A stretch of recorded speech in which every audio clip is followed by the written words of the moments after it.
Good morning friends. मैं पवन कटारी आप सबका स्वागत करता हूं सक्सेस बिलीवर यूट्यूब चैनल के अंदर, जिसके अंदर हम एक सीरीज लेके चल रहे हैं। लोक व्यवहार में कुशलता। लोक व्यवहार मतलब लोगों से जब आपका डील होता है, पड़ोसियों से, फैमिली में, परिवार से और अपने व्यापार में भी, लोगों के साथ ही सुबह से रात तक हमें डील करना पड़ता है और अपने व्यापार को आगे बढ़ाना पड़ता है।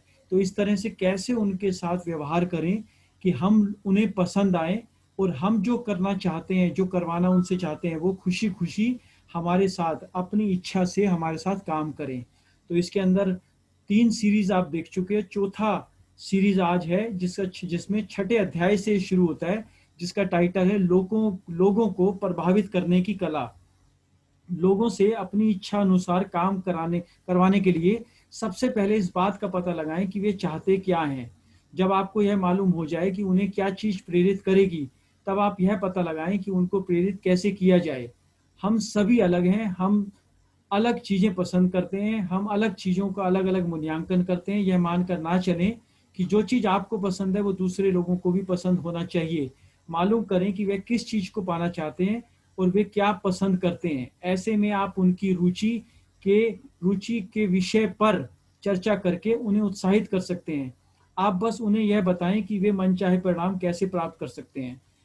यह लोगों को प्रभावित करने का गुप्त मंत्र है। इसका मतलब है कि सीधे लक्ष्य पर वार करना, लेकिन मूल रूप से आपको पूरी जानकारी होनी चाहिए कि लक्ष्य क्या है। उदाहरण के लिए मान के चलते हैं कि आप एक कंपनी के मालिक हैं और आप अपना कार्य करवाने के लिए एक इंजीनियर की तलाश में हैं, और आपको यह मालूम है कि कई कंपनियों ने भी उसके समक्ष अच्छे प्रस्ताव रखे हैं। ऊपर बताए सिद्धांत के प्रयोग करते हुए आप सबसे पहले यह पता लगाएं कि वह इंजीनियर किसी अन्य प्रस्ताव या कंपनी में क्या खोज रहा था और उसे किस चीज ने उसे सबसे आकर्षित किया। यदि उससे उन्नति का अवसर चाहिए तो आप उसे यह दिखा सकते हैं कि आपके पास बेहतर उन्नति के अवसर का प्रस्ताव है। अगर वह सुरक्षा चाहता है तो आप उससे सुरक्षा के बारे में ही बात करें। अगर वह और अधिक उच्च शिक्षा में अनुभव चाहता है तो उससे उसी विषय में बात करें। अतः आप पहले यह जानें कि आखिर वह चाहता क्या है, ताकि उसे बताया जा सके कि वह उसे कैसे प्राप्त कर सकता है। अपनी बात में आपको पूरे दूसरे ढंग से समझाने का प्रयास करता हूँ। यह मानकर चलते हैं कि आप एक ऐसी नौकरी के आवेदन पत्र भेज रहे हैं जिसकी आपको सख्त आवश्यकता है। सबसे पहले आप उस नौकरी के संबंधित योग्यताएं, जरूरी योग्यताएं, कर्तव्य, जिम्मेदारियों का पता लगाइए, ताकि आप उसे दिखा सकें कि आप उसकी आवश्यकताओं की पूर्ति कर सकते हैं। अगर उन्हें एक ऐसे व्यक्ति की जरूरत है जो फोन के द्वारा ग्राहकों की संतुष्टि कर सके, तो आप इस बात को जिक्र करेंगे कि आप फोन पर ही ग्राहकों को संतुष्ट कर सकते हैं। जब आपको यह मालूम हो जाए कि वह क्या चीज चाहते हैं, तो आप उसी के बारे में बात करें, ताकि वह वही सुनना पसंद करेंगे। लोगों को क्या चाहिए उसका पता लगाने के लिए तरीका क्या है, उससे पूछना, उन्हें ध्यान पूर्वक देखना और उनकी बात सुनना। इसके अतिरिक्त आपके प्रयत्न भी महत्वपूर्ण हैं। तो यानी 3 तरीके से आप पता लगा सकते हैं कि उनको क्या पसंद है। उनसे पूछिए, उन्हें ध्यान से देखिए और उनसे उनकी बातें सुनेंगे अगर हम ध्यान से, और इसमें आप अपना प्रयत्न लगाएंगे स्पेशल इन 3 कामों में, तो आपको पता चल जाएगा कि सामने वाला क्या चाहता है। तो इसी के साथ ही नेक्स्ट चलते हैं हम। 7वां अध्याय, लोगों को विश्वास में कैसे लें। अगर लोगों को विश्वास में ले लिया तो वो जरूर हमारे साथ काम करना और हमसे जुड़ना पसंद करेंगे। जब आप अपने और लोगों के फायदे की बात करते हैं तो लोग आप पर शक करते हैं।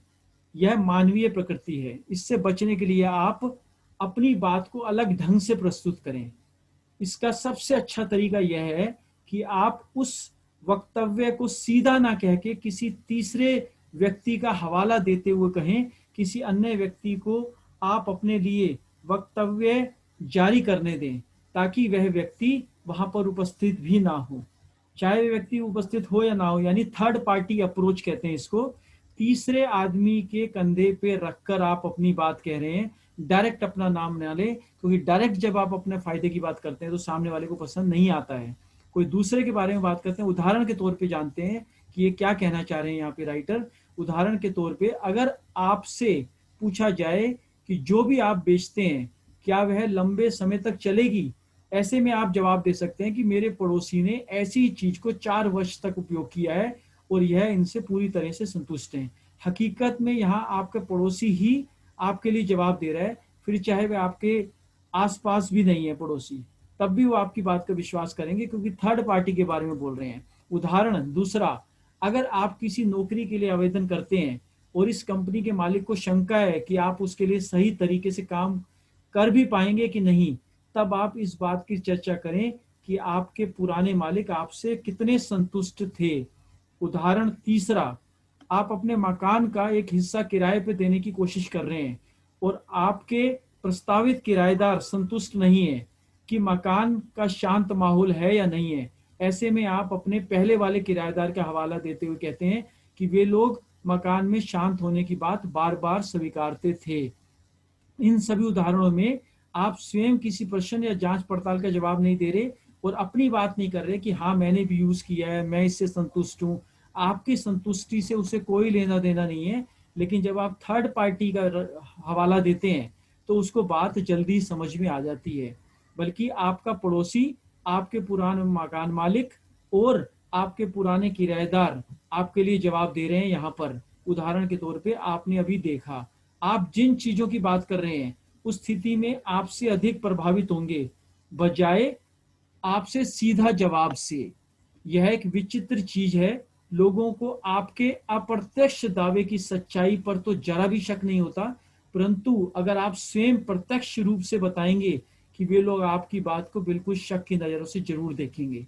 यानी जब हम बार बार बोलते हैं कि मैं जिम्मेदार हूं, मैंने यूज किया हुआ है, तो वो सोचते हैं कि बेचने के लिए या फिर इस चीजों को मेरे से हाँ करवाने के लिए प्रस्तुत कर रहा है, क्योंकि लोगों को ये बिल्कुल पसंद नहीं है कि कोई उनको कोई चीज बेचे। लेकिन आप थर्ड पार्टी से उनकी हेल्प कर रहे हैं निर्णय लेने में। अतः सदैव किसी तीसरे व्यक्ति के माध्यम से अपनी बात कहें, लोगों का हवाला दें, उदाहरण दें तथा तथ्य और आंकड़ों के द्वारा अपनी बात की पुष्टि करें। तो ये था आज का एपिसोड। अगर जिसने भी सक्सेस बिलीवर चैनल को सब्सक्राइब नहीं किया है तो आप जरूर कर लें, क्योंकि इसके अंदर हम और भी बुक्स और भी ज़्यादा सीरीज इसके अंदर लाते रहेंगे, जो एक एजुकेशन रूप में ये चलेगी, जिससे आपका बिजनेस बहुत अच्छा चलेगा। और आने वाले अध्याय में आप जानेंगे कि सीधा जो लोग सीधा हाँ ना के ऊपर हैं और इतने टिके हुए थे, हार्ड नट थे बिल्कुल, जिनको कि हाँ करवाना बहुत मुश्किल था, तो कैसे उनसे भी हम हाँ करवा सकते हैं और अपने मनचाहा काम करवा सकते हैं।